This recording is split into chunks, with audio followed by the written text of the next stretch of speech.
La sesión de hoy la vamos a arrancar definiendo uno de los conceptos principales que aparecen en las distribuciones de muestreo o las distribuciones muestrales, que es el caso de los estimadores puntuales.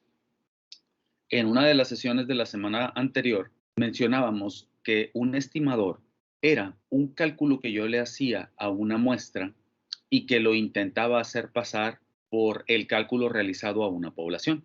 La idea principal de hacer eso es que en un gran número de casos, por no decir en la amplia mayoría de los casos, va a ser un poco complicado trabajar con poblaciones y nosotros vamos a trabajar con muestras. Sin embargo, la idea principal de hacer eso es realizarle el cálculo a una muestra o a un grupo de muestras y ese cálculo, sea representativo o no, hacerlo pasar por un cálculo poblacional. Eso fue lo que mencionamos. Ahora, la idea de utilizar el concepto de estimador puntual es básicamente muy parecida. En las sesiones anteriores yo mencionaba un dato que pudiese, por ejemplo, proporcionar INEGI, que fuera o estar relacionado con la edad a la cual las personas empiezan a fumar en México. La parte interesante de ese cálculo es que yo puedo estimar, por ejemplo, que un mexicano promedio inicia con el hábito a los 16 o 17 años y yo no necesariamente se lo calculé al valor poblacional, sino que se lo calculé a una muestra o un número grande de muestras y obtuve ese valor sin necesidad de conocer a la población. Esa es una de las genialidades que tiene el uso de los estimadores puntuales. Vamos a mostrar esto con un ejercicio, ¿les parece? Esta pantalla que aparece aquí es del ejemplo que vamos a manejar, donde vamos a tomar muestras reiterativas de 30 personas de una determinada compañía. El ejemplo más o menos dice de la siguiente manera. Una empresa como Coca-Cola Company tiene presencia en muchos países a nivel mundial y particularmente en Estados Unidos, donde se hace este estudio, pues ellos tienen alrededor de 1,000 gerentes operativos. La intención de este estudio es conocer la condición salarial de los más de 1,000 gerentes operativos en Estados Unidos. Primera pregunta, ¿qué tan fácil o qué tan difícil es poder reunir la información de manera simultánea de los gerentes? Pues es difícil porque son muchos. El alto número de gerentes que tiene esta compañía en un solo país es muy elevado y reunir la información de todos se vuelve algo complicado y además se vuelve algo caro.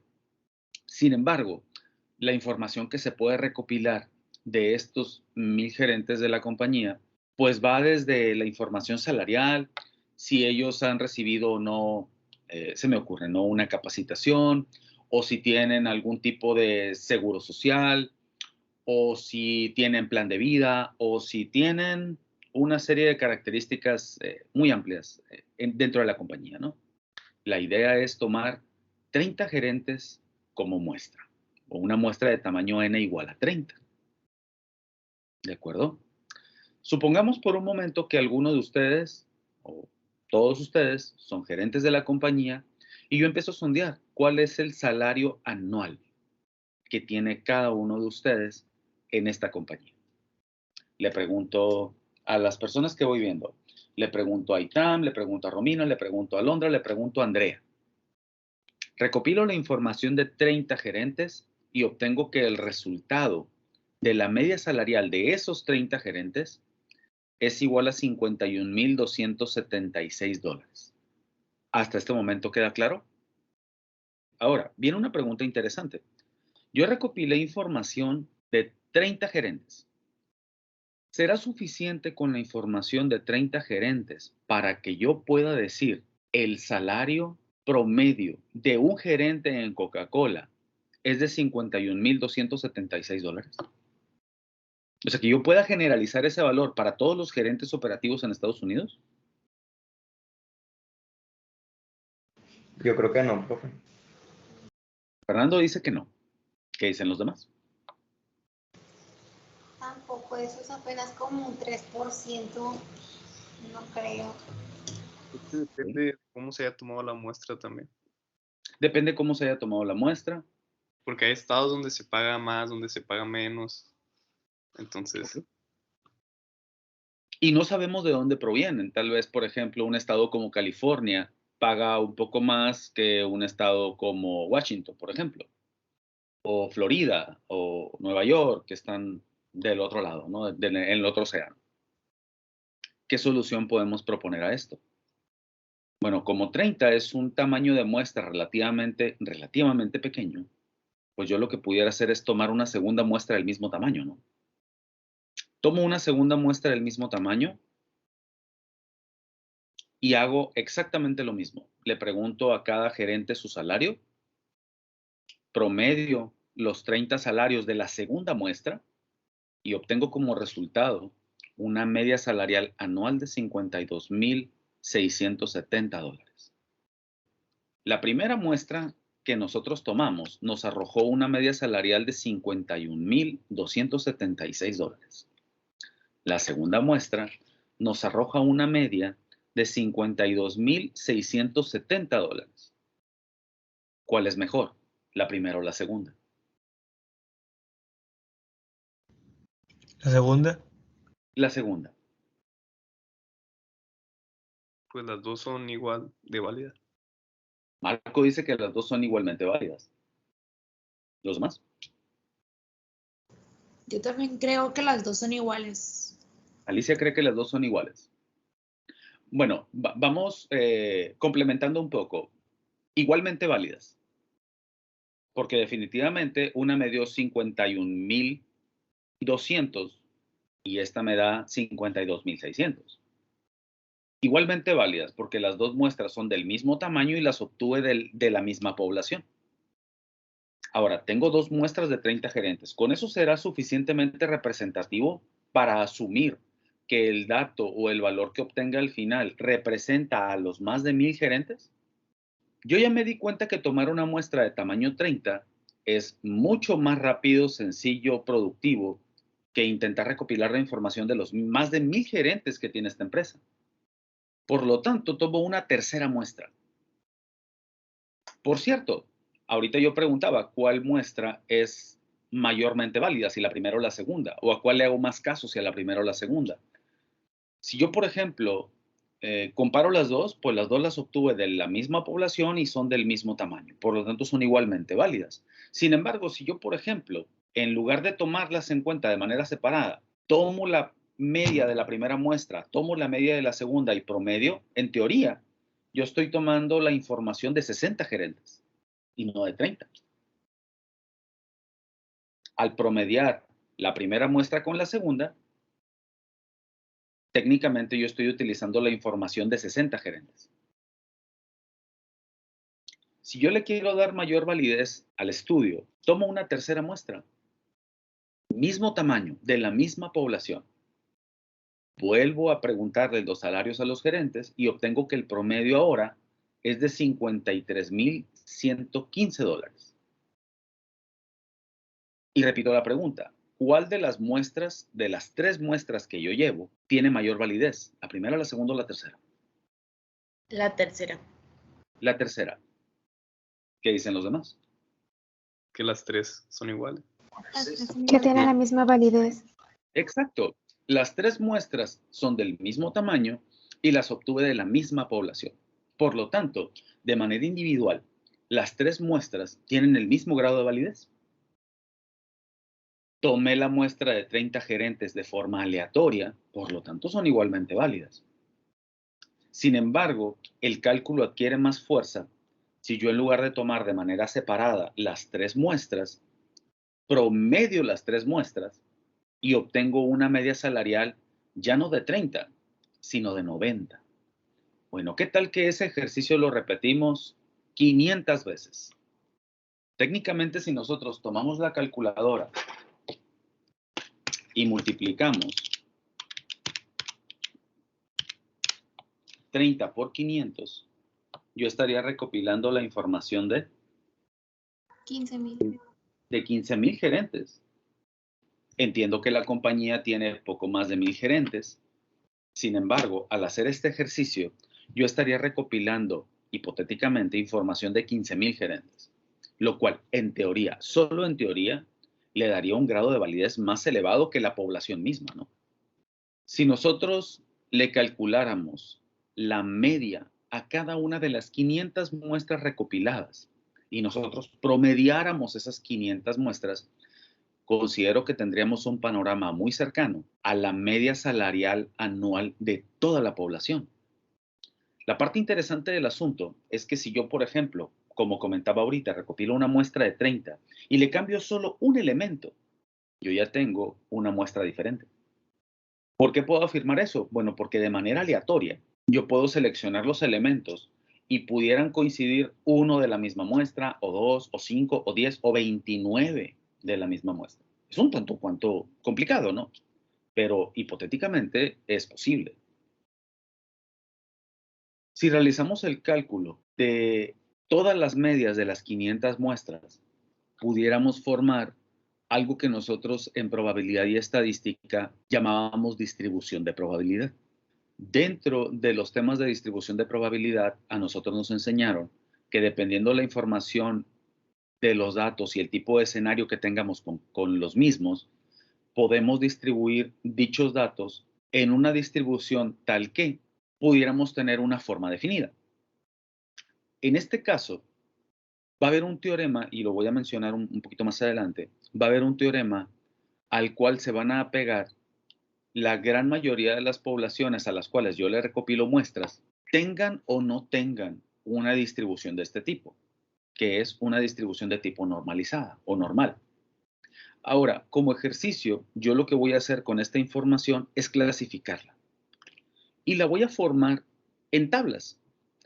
De las 500 muestras que yo recopilé, después de hacer todos los cálculos, 133 de las medias de esas muestras se pueden clasificar en la clase número 5. La idea de este estudio es recopilar 500 muestras y clasificarlas. Después de clasificarlas, eso es lo que yo obtuve.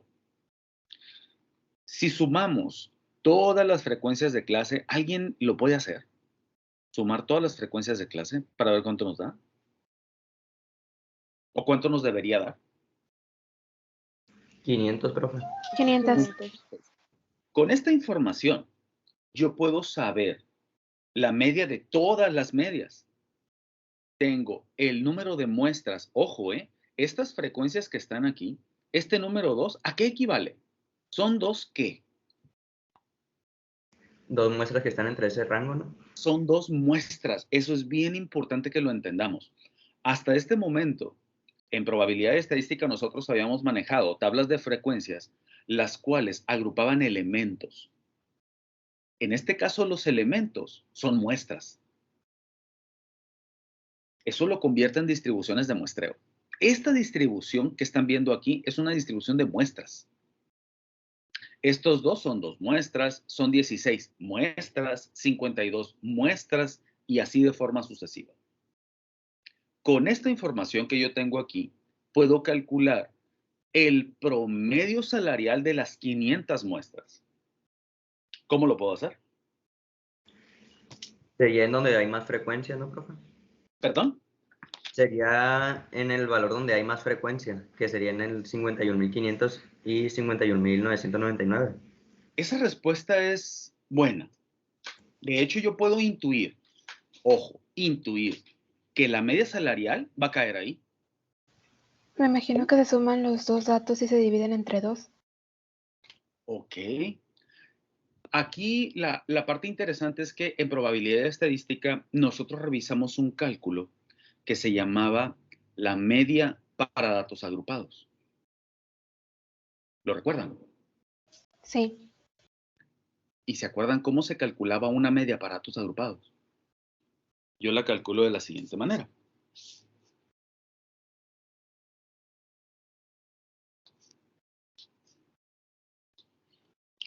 La media para datos agrupados se calcula con una división. En la parte superior va la suma de varios productos. Y es el producto de un elemento llamado marca de clase por otro elemento que se llama frecuencia de clase. Y una vez que yo haga esa multiplicación y posteriormente la suma de todas las multiplicaciones, voy a dividir entre, en este caso, el tamaño de la muestra. Ahora, ¿cómo le hacemos para calcular la marca de clase? Creo que era el promedio entre el número inferior y el número superior que estaba en el rango de los salarios. Ah, ok, eso es correcto. Vamos a hacer lo siguiente, miren. Me voy a llevar esta tablita que está aquí.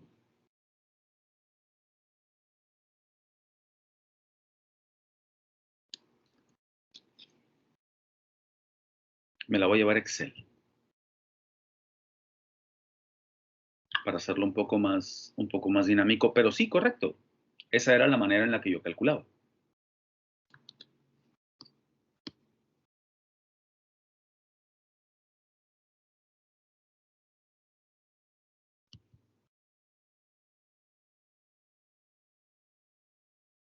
Perfecto. Entonces, la marca de clase se obtiene ¿cómo?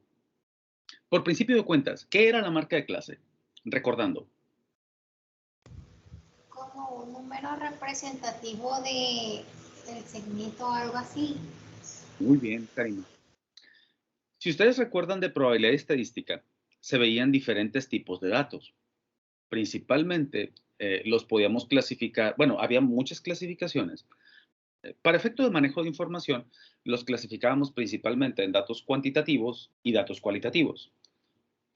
Un dato cuantitativo puede ser una longitud, puede ser un peso, puede ser una masa, puede ser una cantidad de presión, puede ser una medida, la cual se representa a través de un número. ¿Ok? Los datos cualitativos es bien fácil clasificarlos, porque cada una de las etiquetas, cada una de las marcas de refresco, por ejemplo, que mencionaba, cada una de esas etiquetas forma una clase de manera natural. Sin embargo, los datos cuantitativos no forman clases de manera natural. Las tengo que formar yo. Y ahí viene todo el procedimiento que tuviste en probabilidad estadística con el ancho de la clase, el número de clases, todo ese cálculo que tú tenías que hacer, ¿no? En el caso, por ejemplo, de la marca de clase es un distintivo de cada grupo o de cada clase y se obtiene con el promedio de los límites. Esto ya lo sabíamos. En este caso, por ejemplo, yo tengo que el límite inferior es 49.500 y el límite superior es 49.999.99. Es prácticamente 50.000. De hecho, yo lo indico de esta manera para encontrar una diferencia entre el límite superior de la primera clase y el límite inferior de la segunda. Sin embargo, para efectos de cálculo, lo podemos tomar como si fuese un 50.000, porque prácticamente lo es. Y yo tendría que encontrar el promedio entre 49.500 y 50.000. ¿Cuánto es el promedio? 49.750. 49.000.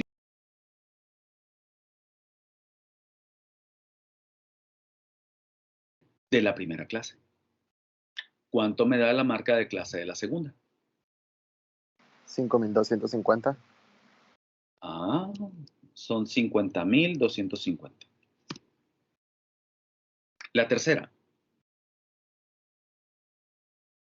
50.750.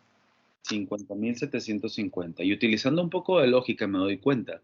La diferencia entre la primera y la segunda son 500, entre la segunda y la tercera otra vez son 500. Y pues así los puedo establecer, ¿no? 51.250, 51.750, 52.250, 52.750, 53.250 y 53.750. Podemos separar esta columna en dos, calcular el promedio a través de una fórmula. Con la fórmula, la voy a indicar aquí en esta celda, con la fórmula promedio, que también es válido. Sin embargo, para hacer una explicación un poquito más didáctica, lo hacemos de esta manera. Y en el caso, por ejemplo, del cálculo de la media para datos agrupados, una vez que ya tenemos esta información, hacemos lo siguiente.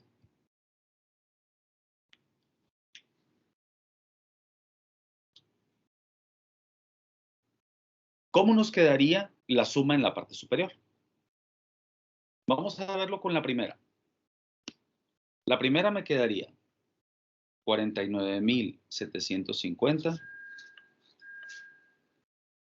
por 2.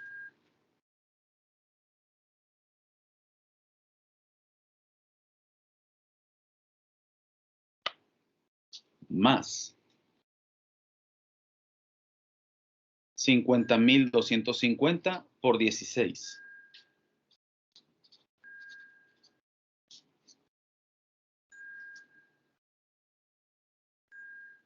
Más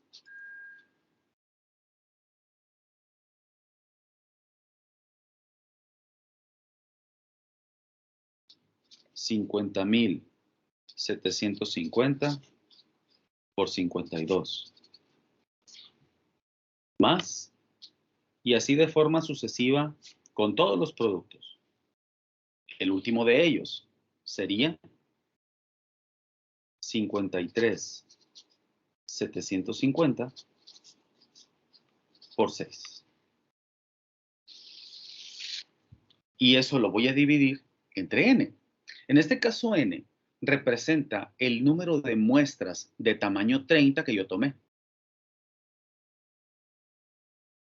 Es el número de muestras.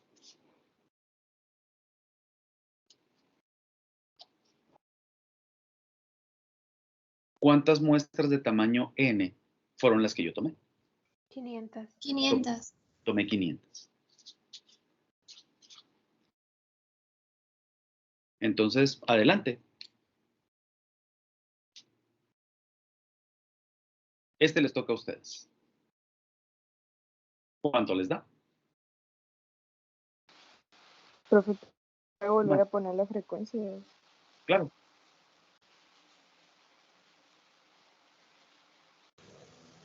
No sé si me equivoqué en algún número, pero me da 51.809.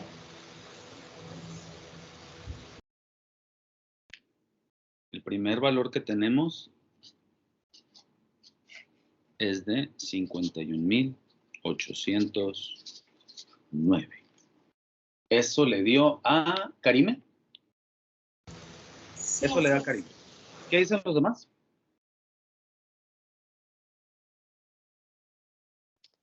A mí también, profe, me da eso. Yair dice que le da lo mismo. Aquí nos podemos dar el lujo de cometer errores, ¿eh? Y no pasa nada. Y ahorita lo que vamos a hacer es confirmarlo directamente con la tabla. En este que dice frecuencia relativa le vamos a poner el producto de la marca de clase por la frecuencia de clase, para hacerlo un poco más didáctico. Y ponemos una formulita que multiplique ambos. La fórmula la arrastro.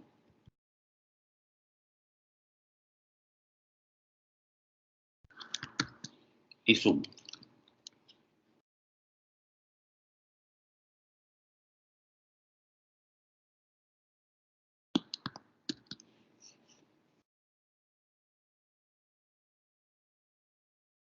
Ahí lo tengo. Para obtener el resultado del promedio que voy a hacer. Voy a ocupar la suma acá también, la voy a arrastrar para este lado. Y este va a ser el promedio. Voy a dividir el producto de la marca de clase por la frecuencia entre el número de muestras. Y en efecto, nos da el valor que ya nos había dicho Karime y que creo que Yair confirmó también.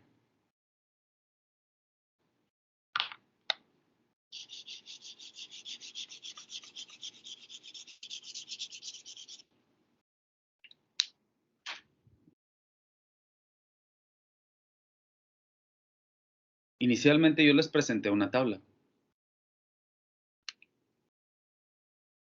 El estimador puntual que calcularon en el ejercicio, en este caso el ejercicio fue 51.814.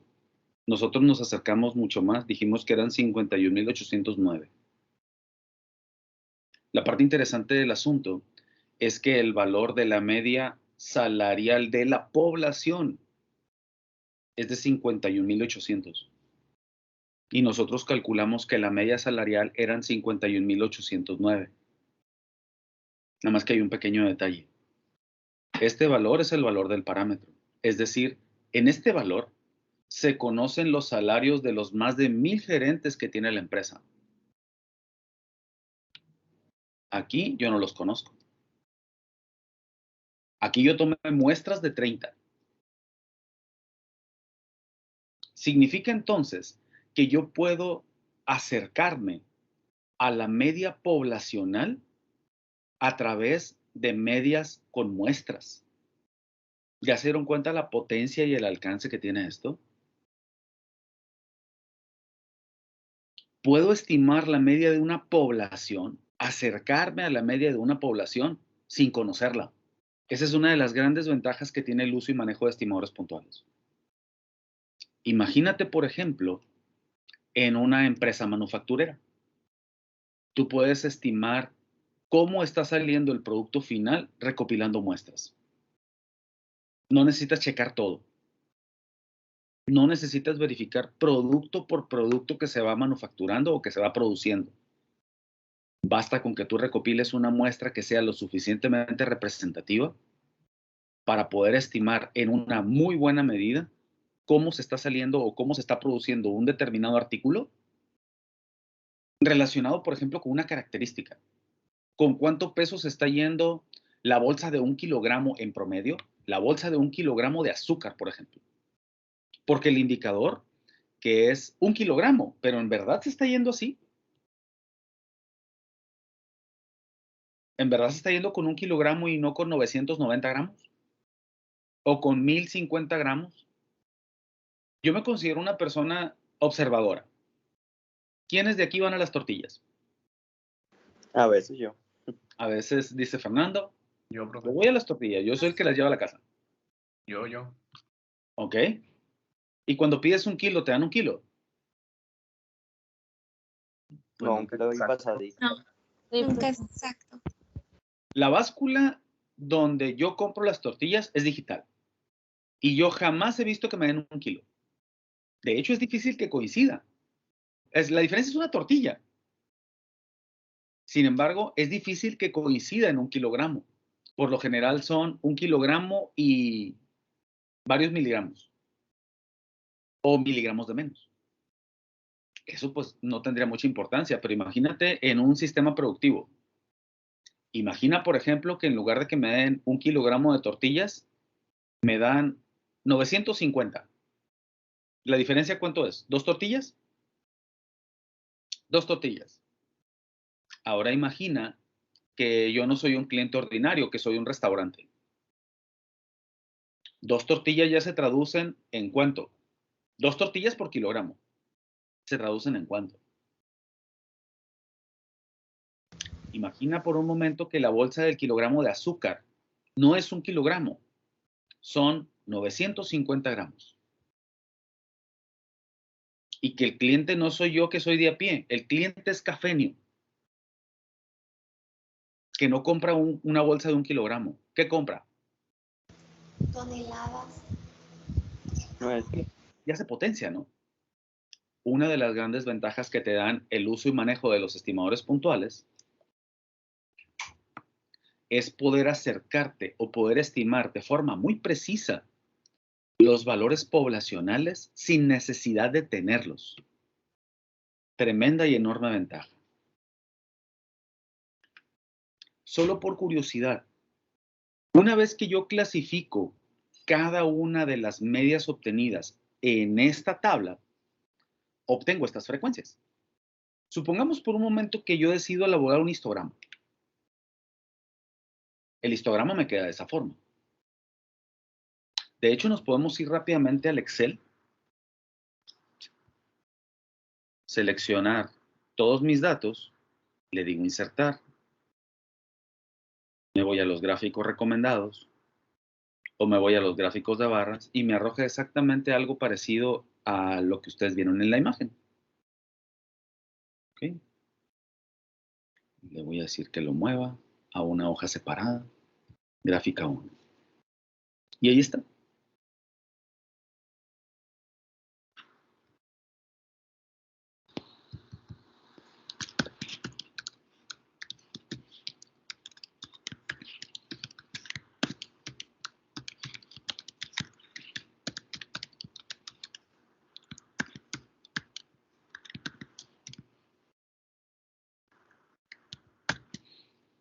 Ahí los tengo. A cada uno de los puntos o de las barras le puedo poner a qué le pertenece. Y le puedo acomodar diferentes colores y todo el asunto, ¿no?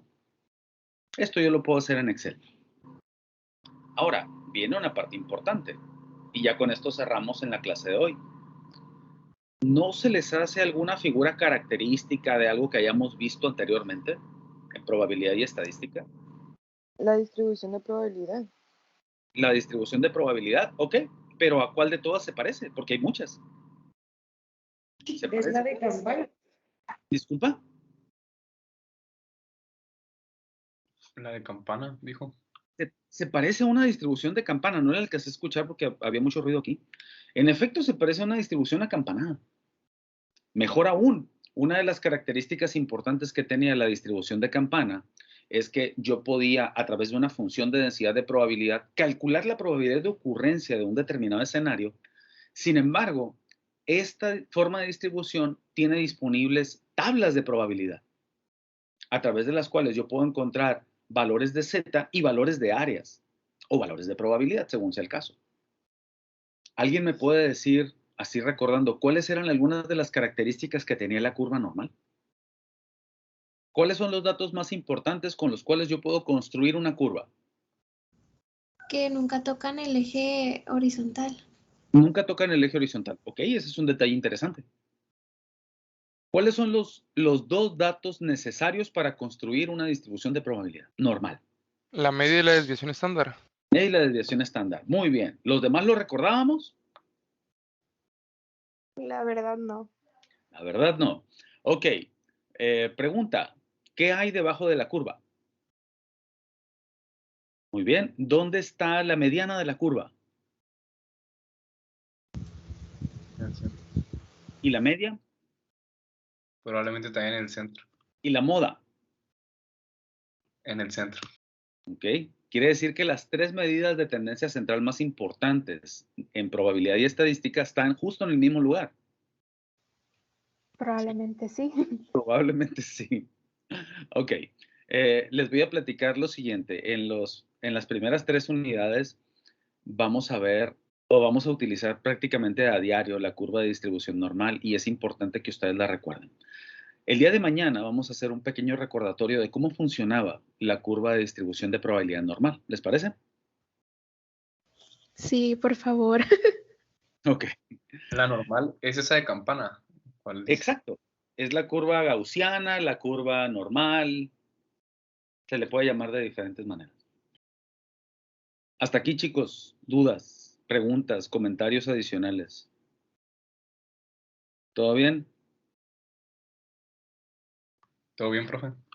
Perfecto. Si nadie No. más tiene dudas, los veo Dios primero el día de mañana. ¿Les parece? Yo sí le iba a preguntar, la marca de clase siempre es el promedio del límite superior y el inferior. ¿La marca de clase siempre es el promedio del límite superior e inferior? Sí. Así es como calculas la marca de clase de un grupo de una clase. Ok, gracias. No hay de qué, hijo. ¿Alguien más? Muchas gracias, profe. Es No, al contrario. básicamente, Mande, te escucho. es básicamente lo mismo que media de clase, o sea, sería un sinónimo, ¿no?